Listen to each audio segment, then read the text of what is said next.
Good evening, everybody, and good Shabbat. Welcome back. Thank you for coming, and thank you to all of those that may listen to this at some time after the live recording. Today is a very special day because we dive into a new book from the Hebrew Testament. We are beginning our discussion on the books of the prophets in Mass, and specifically, we're going to talk about some of the original intentions, possibly, of the book of Isaiah. This is part one of a series. I'm not sure how long the series will go. I thought the book of Job would be a lot longer than 6 classes, but it only became 6 classes.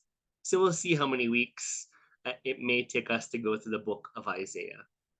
Again, for all of these online classes and sacraments that we give, we don't necessarily go verse by verse because that may take too long.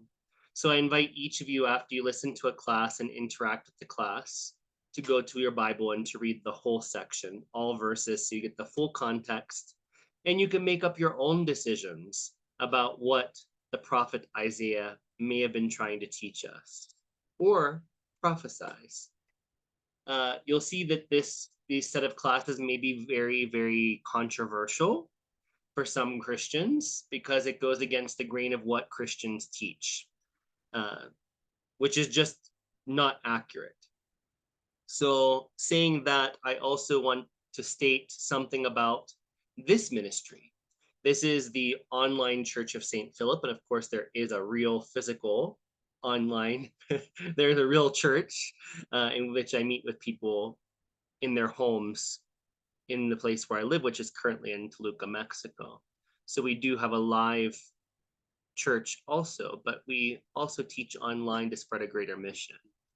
So we are technically a Christian church in the sense that we teach the historical teachings of Jesus, or the probable historical teachings of Jesus. And of all the prophets, Jesus seems to quote or allude to Isaiah the most. The book from the Hebrew Testament that Jesus quotes or refers to the most is actually Deuteronomy. But of all the prophets that Jesus does quote directly or indirectly in the Christian Testament, he often quotes Isaiah the most.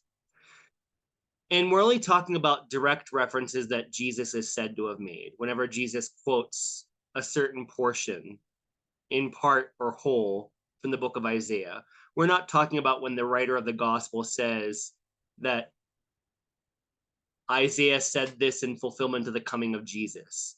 Those things are not historical, and we'll discuss why that is briefly today. And of course, there are many books out there about that. So as you may know, of course, we hold our Eucharist ceremony on Sundays, online and live here in Toluca. And we also do the sacrament of Shabbat every Friday.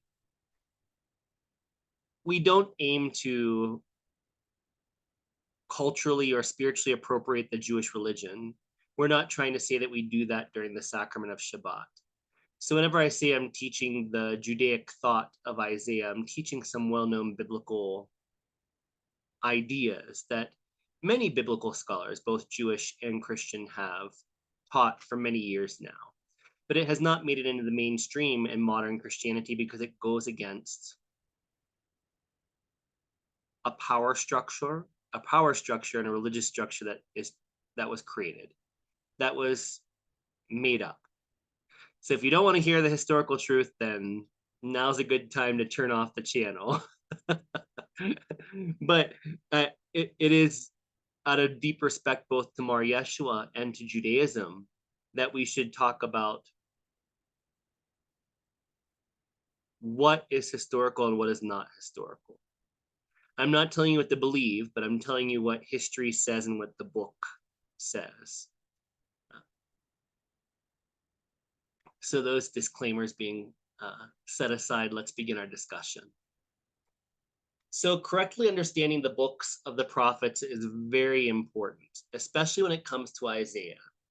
To understand the books of the prophets in general, and the book of Isaiah specifically, you must understand them in their original Judaic thought, totally free from all Christian interpretations, dogmas, and doctrines that were made up from cherry-picked phrases and verses from Isaiah.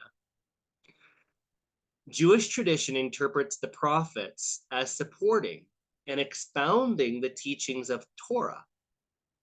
The prophecies were specifically for the people of that time, not a distant future time to come.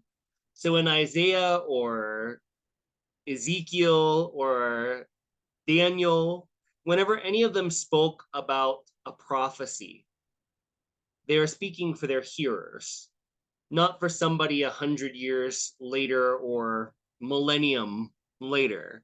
They were speaking for the benefit of the people that were hearing them. Whether they were receptive to that message or rejected that message is inconsequential at this point. But the fact is that a prophet was a channel or a messenger of God that gave a message to the people of his time or her time, because there were many female prophets, like Deborah, for example. So they spoke to the people of their time, and they were prophesying for the people of that time, not for some future generation, not for some future Messiah, etc. And we'll see evidence of this today. And of course, we're going to give brief examples. There are many scholarly books out there that you can acquire and study more if it interests you. One book I do recommend is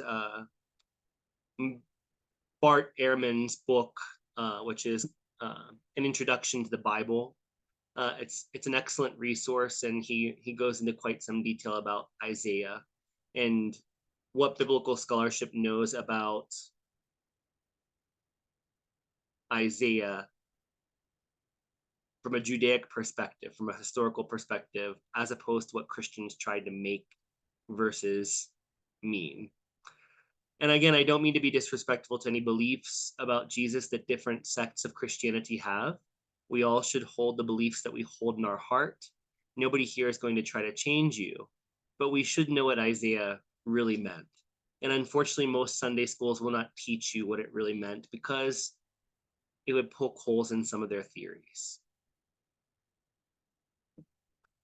So again, Jewish tradition interprets the prophets as supporting and expounding the teachings of Torah. In Jewish synagogues, different Torah readings will be paired with different prophetic readings or readings from the books of the prophets, because they were seen, it was understood that the prophets kind of expounded upon the law of Moses himself being a great prophet. Again, the prophecies were the people of that time, those that Isaiah was directly speaking to, not predictions for some distant people at a later time in history. They were pertinent to right now, to living in God's light right now, to making a conscious return to the way of God. That was Isaiah's goal, a restoration of the people of Israel by them coming back, returning to the way of God. That is, by living in thought, word, and deed, the Torah, the Hebrew Testament, the Hebrew Bible, etc. Early Christianity cherry-picked verses from Isaiah to support Jesus, the coming of Jesus, the advent of Jesus, the coming of a suffering servant, and what that meant.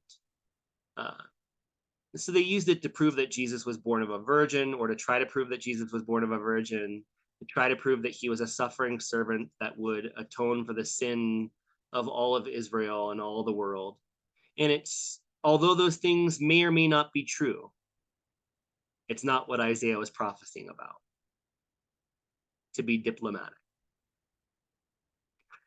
Isaiah was a huge influence on the probable historical teachings of Jesus. Jesus quotes Isaiah 25 times in the Christian Testament, directly or indirectly. So the fact that Jesus purportedly quoted or used portions of Isaiah's teachings throughout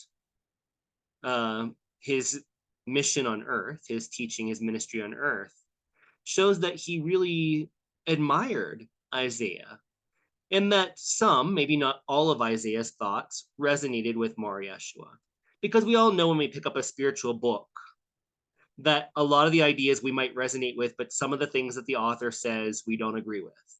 So I'm not saying that Jesus agreed with everything Isaiah said, but at least a lot of what Isaiah said resonated with Jesus, and Jesus shared that through his interpretation of Halakha, his interpretation of Torah, and his understandings of what the prophets were trying to expand upon from the teachings of the Hebrew Testament.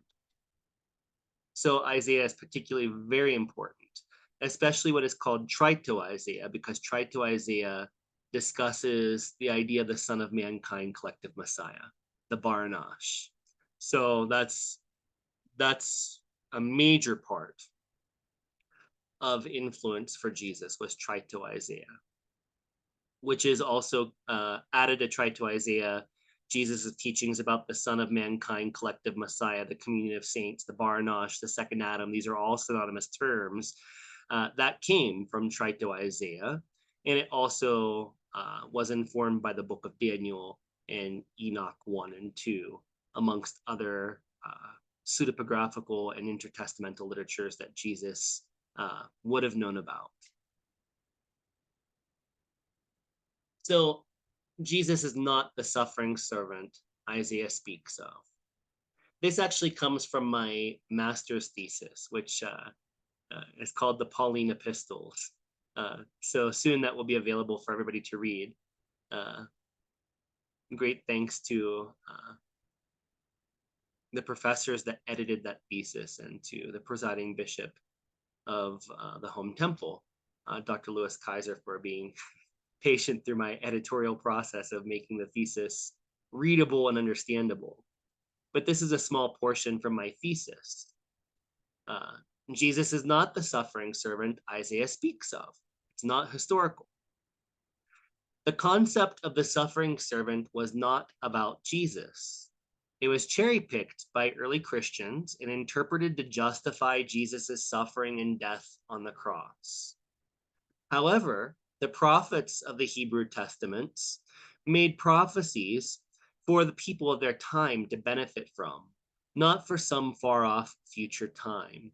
This was the same for the prophet Jesus, who predicted the siege of Jerusalem in 70 AD and warned his disciples to leave before the impending death and destruction that was to occur.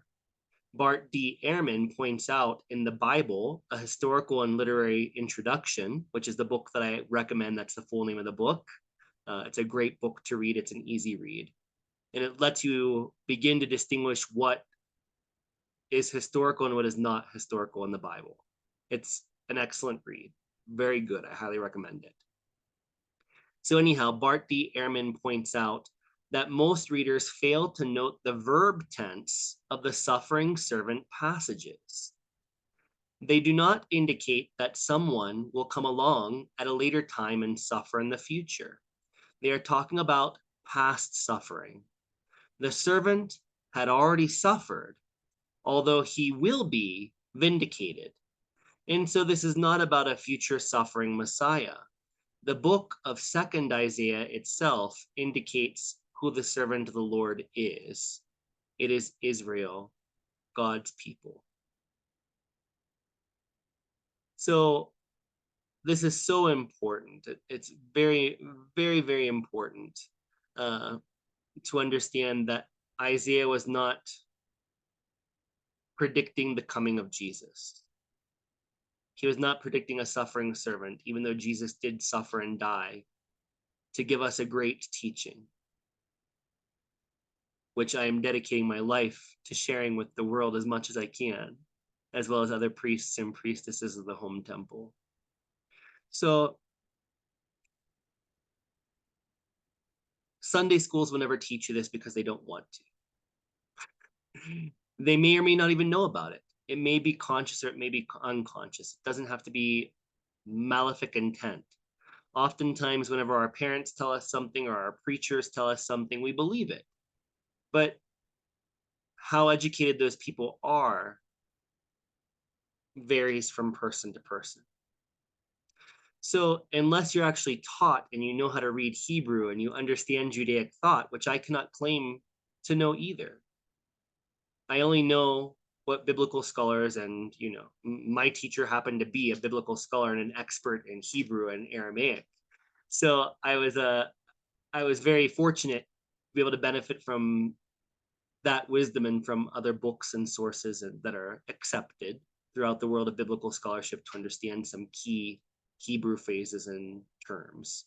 So this is one such thing where if you don't understand the verb tense used in the suffering servant passages, then you're going to miss it.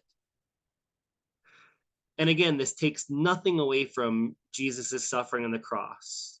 What he died for was that each of us may come closer to God, be purified, and be reborn spiritually into the second Adam, the Baranash, the collective Messiah. This is huge. It's just that Isaiah was not predicting Jesus' coming.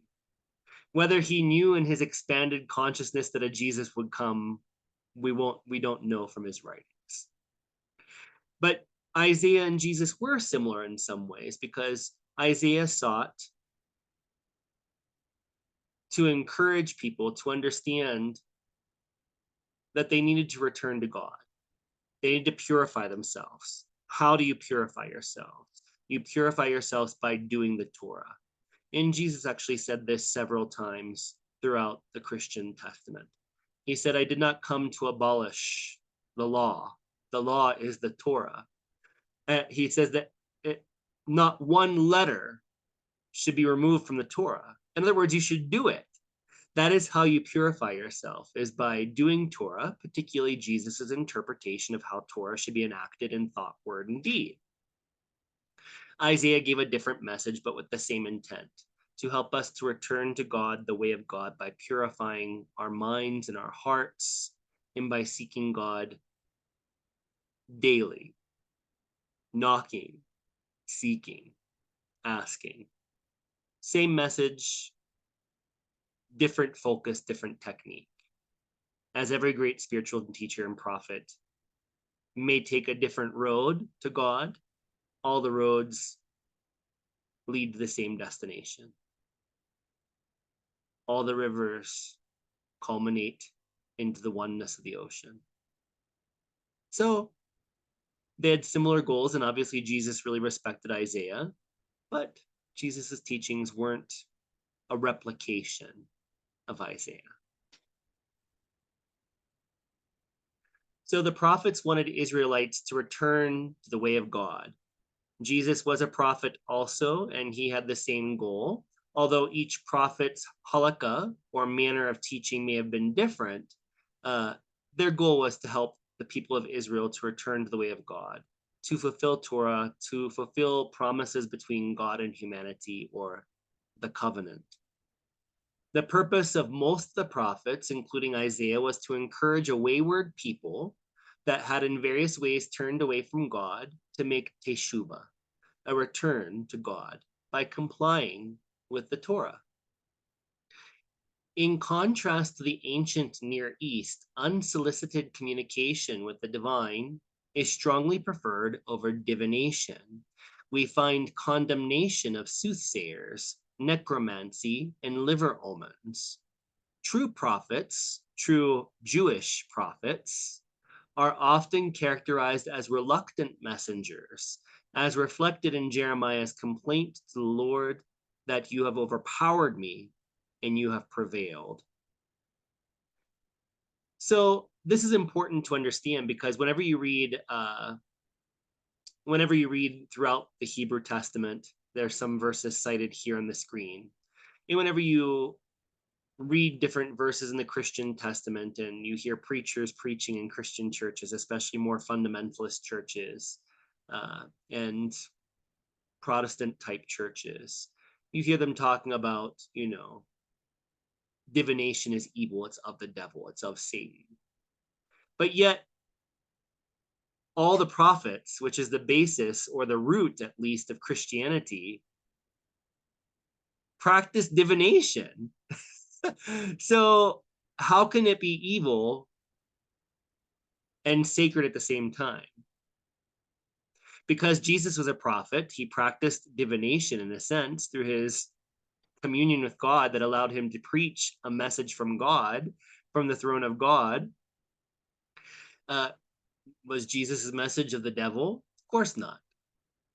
But there was a cultural idea about divination in Judaism that did carry over into Christianity. A prophet was unwilling. In other words, anybody that tries to learn how to do or practices until they master a form of divination, whether it's astrology or in here they say soothsayers, necromancy, liver omens, blah, blah, blah. There's lots of other things. Augury, I think it's pronounced, which is birds, the directions the birds go in the sky, or they would gut animals and pull out their intestines and read it. All this stuff. I think that sounds kind of violent and gross. Astrology, I think, is a very valid form of divination. But most astrologers, just to use that as an example, they learn it, they practice it, they master it, they benefit people's lives. And many Christians will say that astrology is evil, it's of the devil. And this comes from an old cultural idea that if you are consciously seeking to divine, that's kind of in their thought world egotistical, forward.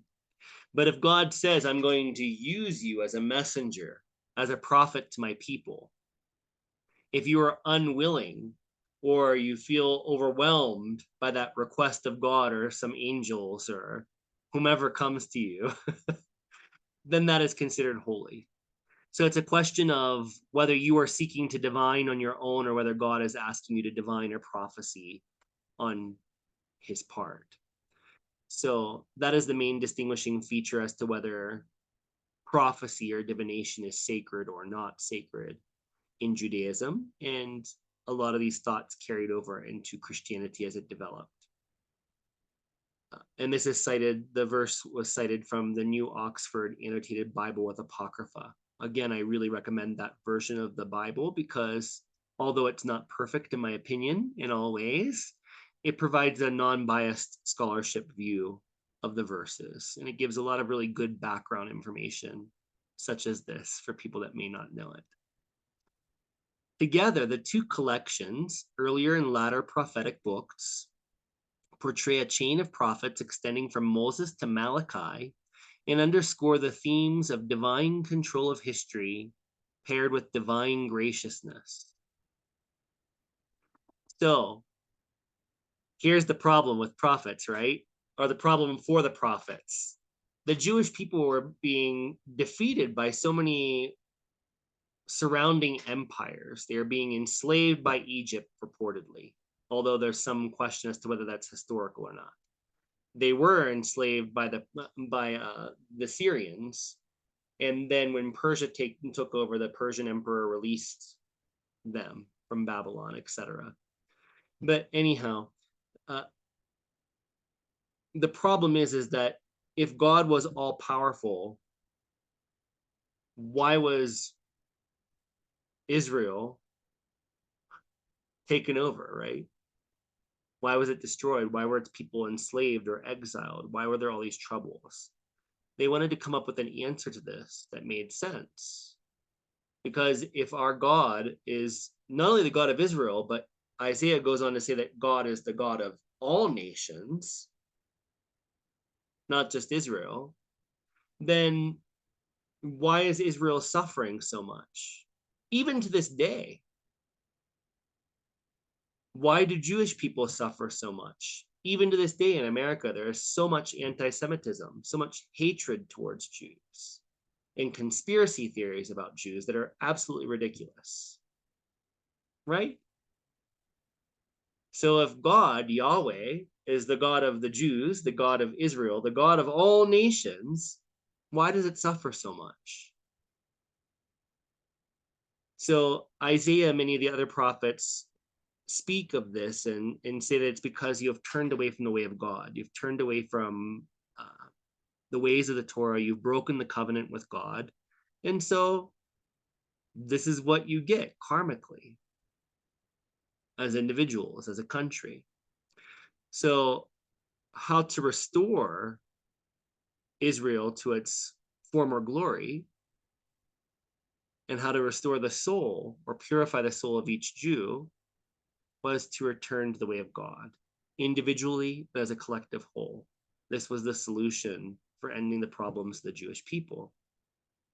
So God was in divine control. If you followed the Torah, then you are more likely to have good results in life, prosperity, health, etc.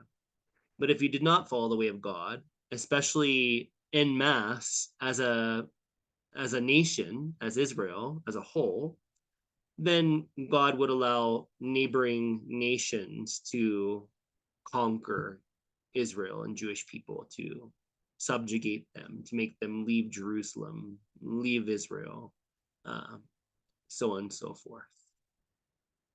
So, and Isaiah, some parts of Isaiah preach a salvific restoration of Israel and how that would happen. And that would happen by each Israelite, each Jewish person purifying his heart and his mind by doing the teachings of Torah. But that became contorted and conflated with the Christian ideas of the advent of Jesus and the suffering of Jesus and the crucifixion of Jesus, etc. And it became highly misunderstood in Christian thought. So a prophet is called.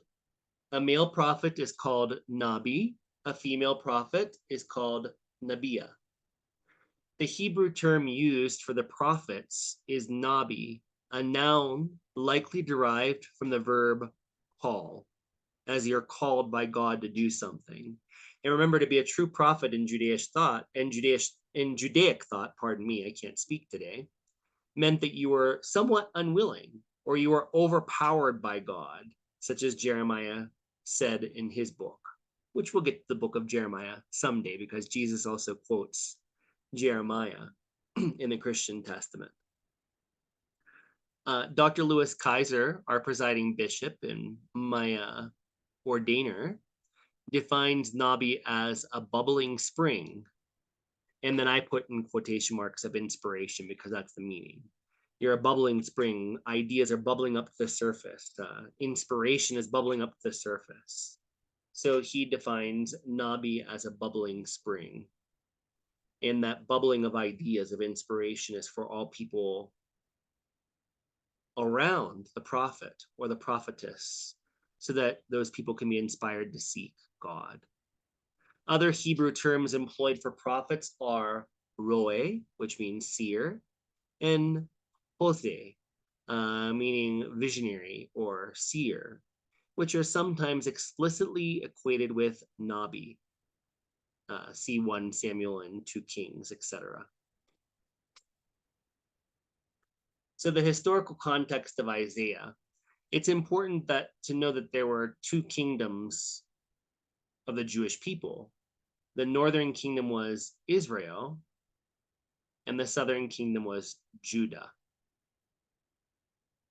And Isaiah was prophesying to people in Judah.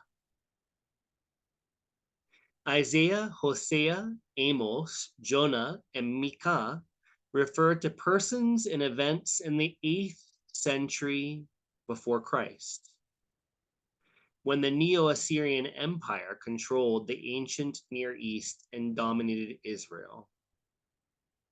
Historical references within the books, however, do not necessarily indicate the time of the book's composition. This is important to understand. For example, in much of Isaiah, chapters 1 through 39, Isaiah of Jerusalem addresses the military and religious conflicts of 8th century Judah, while Isaiah chapters 40 through 55 optimistically proclaims the end of the Babylonian exile and speaks of Cyrus, the Persian king of the 5th century. Yet differently, Isaiah chapters 56 through 66 offers a pessimistic assessment of life upon the exile's return to Jerusalem. These big differences of ideas and time ranges show that Isaiah himself did not write the whole book of Isaiah, but that many authors wrote the book of Isaiah. And the viewpoints developed over time. We can call the writers of the book of Isaiah, other than chapters 1 through 39, biblical scholars think was written by the person named Isaiah. but chapters 40 through 66 were written by other unknown prophets. And these were probably disciples of Isaiah or students that descended from Isaiah himself, disciples of disciples, etc., writing in the spirit of Isaiah, so to speak.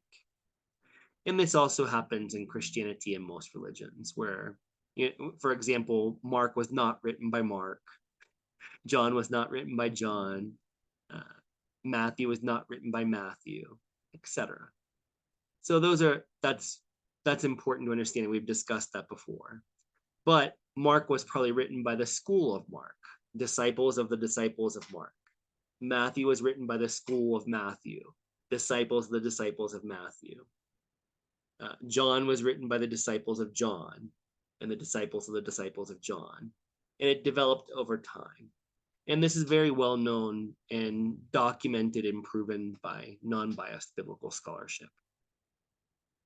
So clearly, in their current form, the prophetic books are not verbatim transcripts of ancient pronouncements, but rather carefully crafted literary productions that frequently include material originating in different times. Does this mean that the material that is not written by Isaiah himself is not valuable? Absolutely not. It was the developing thought of a whole prophetic school, the school of Isaiah, as we'll call it. So it's very valuable. And in fact, Trito-Isaiah, which was not written by the prophet Isaiah, greatly influenced Mar Yeshua and helped him to develop his messianic expectation of the Bar Enosh, the collective Messiah, the second Adam, or the second or new humanity, a spiritualized humanity fit to serve God and to be stewards of the earth. So a main theme of Isaiah is restoration, a restoration of Israel. And how did that restoration of Israel occur? It occurs when more people, as part of the whole of Israel, seek God and purify their minds and their hearts by doing Torah, by doing the things that Isaiah says God is telling them to do. That is how you restore your relationship with God. Israel means those who struggle with God. So Israel, in a more wider view, is not just a country in history or a country that exists today in the modern world. Israel is every spiritual seeker that struggles to understand God and the soul's relationship between itself and God. So a restoration on the highest level to me means whenever we as individuals purify our hearts to the teachings of Mar Yeshua and other great prophets like Isaiah, and we become purified saints that serve God. And when more and more of humanity becomes purified, then the new humanity, or the Bar Enosh, takes form both on earth and in the heavens. That is what the new earth and the new heavens means. The new earth is constituted of a new spiritualized humanity on earth. That's how the earth becomes renewed, is that humanity becomes spiritualized by doing the halakha of Mar Yeshua, of Jesus. And the new heavens occurs because after we transition from these physical bodies, we experience spiritual resurrection in which we are part of the heavenly Bar Enosh, the communion of saints, in a heavenly sphere. This is the basic concept that we've covered in many other classes. So what was the worldview of prophets and Isaiah? The prophetic literature assumes and perpetuates the view that God uses other nations both to punish and to save Israel and Judah. Assyria is the rod of God's anger in Isaiah 10.5, chapter 10, verse 5. And Babylon is the war club in God's hands in Jeremiah chapter 51, verse 20. In 2nd Isaiah, Cyrus, the Persian king, who is envisioned as ending the exile, the Babylonian exile, is called God's anointed in Isaiah chapter 45, verse 1. And this uses the specific Hebrew word Mashiach, which is the basis for the English Messiah. Messiah is used for a lot of things. In modern Christianity, Jesus is the only Messiah. However, the word Messiah or anointed one was used for kings and a plethora of other beings, mostly for kings throughout the Hebrew Testament.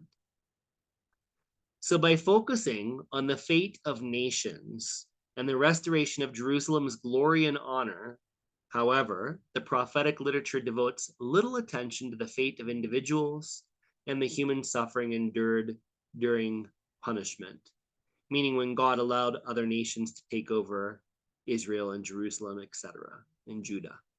So it didn't focus on the pain of individuals. It focused on the pain of a whole country that had lost its connection with God. So who was Isaiah? The book of Isaiah, Hebrew, Yeshayahu, means the Lord saves. So Isaiah's real Hebrew name is Yeshayahu. And again, that means in Hebrew, the Lord saves. So the book of Isaiah is the original name for the prophet Isaiah, son of Amos, who purportedly lived during the later portion of the 8th century before Christ, at the time of the Assyrian invasions of Israel and Judah. Not all the book of Isaiah was written by the prophet himself, as we've already discussed. Scholars divide the book of Isaiah into 3 parts, and this includes both Christian and Jewish scholars. So it's agreed upon by both non-biased Jewish and non-biased Christian scholars. Chapters 1 through 39 are accepted to be the teachings and prophecies of Isaiah ben Amos, Isaiah, son of Amos. Chapters 40 through 55 deal with the times of the Babylonian exile and was written by an unknown prophet, likely from the school of Isaiah. This is known as Deutero-Isaiah. Chapters 55 through 66 form what is known as Trito-Isaiah, a collection of materials from several prophets who wrote during the early Persian period restoration of Jerusalem, when Cyrus allowed the Jews to go back to Jerusalem and build the second temple. And this was probably written in the late 6th through 5th or early 4th centuries before Christ. Much later, when Isaiah would have no longer even been on the planet, he would have transcended his physical form, etc. So this material also covers the Son of Man Messiah, the collective Messiah, the Bar Nosh, which greatly influenced Jesus' messianic expectation and messianic teachings. Whereas Isaiah ben Amos spoke about divine judgment and restoration in his own day, each of the subsequent editions of the book presupposes that Isaiah's visions of restoration will be realized in their own time. The book of Isaiah serves as a theological reflection upon Jerusalem's experience of threat, exile, and restoration.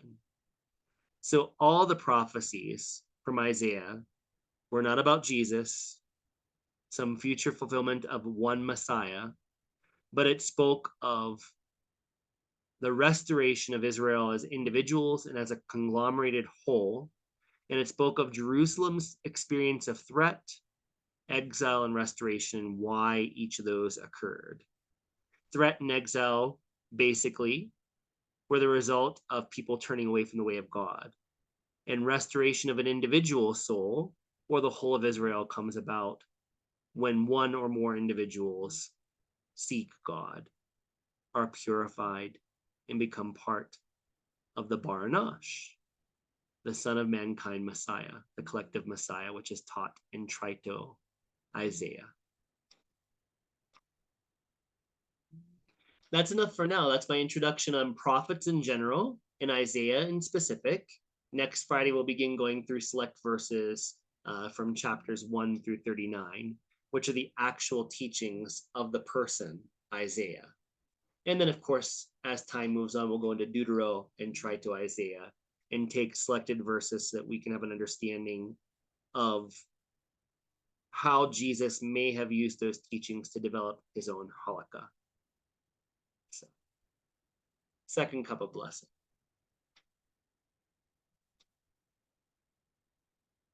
Heavenly Father, Divine Mother of the universe, thank you so much for bringing us this great opportunity of studying the book of Isaiah together. May Mar Yeshua guide our thoughts and our understanding of Isaiah. May he guide our thoughts and our understanding to be in alignment with his thoughts and understanding, as he is our guide and our master.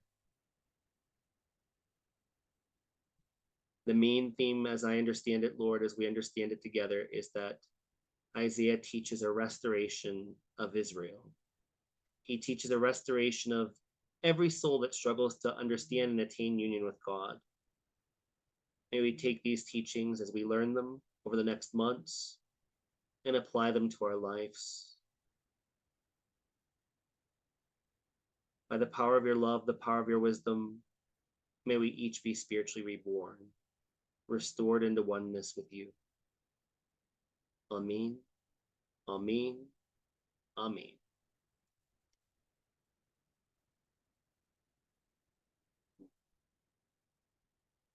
Good Shabbat, everybody. Thank you so much for coming. Now that we've had our introduction of some basic ideas of prophets in general and Isaiah in specific, next week we're going to take a deep dive right into Isaiah and learn what it really means. And again, I just want to end with the idea that although it may seem divisive at times, the Spirit is not meant to be divisive. What people believe about Jesus is very intimate, and I don't seek to change anybody's mind about what they believe about Jesus. However, what is most important in this modern day is not our belief about Jesus. It's that we do what Jesus told us to do to purify ourselves. Whether I believe Jesus is born of a virgin or not does not matter. It does not matter. It's beautiful to believe that. And there's a cherry-picked phrase from Isaiah that tries to prove that, and we will actually debunk that in classes that come up in the future. Our beliefs will not save us. Many people believe that Jesus was born of a virgin. Many people believe that Jesus died, rose from the grave, and is now seated at the right hand of the Father. There's nothing wrong with that, but believing that will not change you. It will not make you a better human. It's beautiful to believe those things and to be inspired by those things, to make you want to do the teachings of Jesus. But what is most important is to do the teachings in thought, word, and deed consistently of Jesus. That is what gives you a purified heart, a purified understanding. It is what gives you second birth, spiritual rebirth into the Son of Mankind, collective Messiah, the communion of saints. Believing in Jesus is not enough. Even Jesus's brother, the first bishop of the Jerusalem assembly, he said, faith without works is dead. What I've said and what James said is the same exact thing. James himself would have probably said, believe what you want to believe, but do it. Do the works. Do what he said to do. That will purify you. And in order, because Jesus quotes directly or indirectly Isaiah so much as a basis of his halakha, we have to understand what Isaiah really meant historically, not what ancient Christians trying to solidify Christian power wanted us to believe certain verses in Isaiah meant. And we will discuss all 25 of those verses as they come up throughout this series. We'll show what was intended by the Christian Testament and what Isaiah really meant for each instance. And you can make your own educated resolutions about those topics. But I hope this is helpful, and I wish you a blessed Sabbath, a blessed Shabbat, and I can't wait to see you next Friday. I hope to see everybody on Sunday for the Eucharist. We're currently still discussing the Gospel of Mark, which is my favorite gospel. So I hope to see everybody there for Eucharist. Good Shabbat, everybody. Thank you.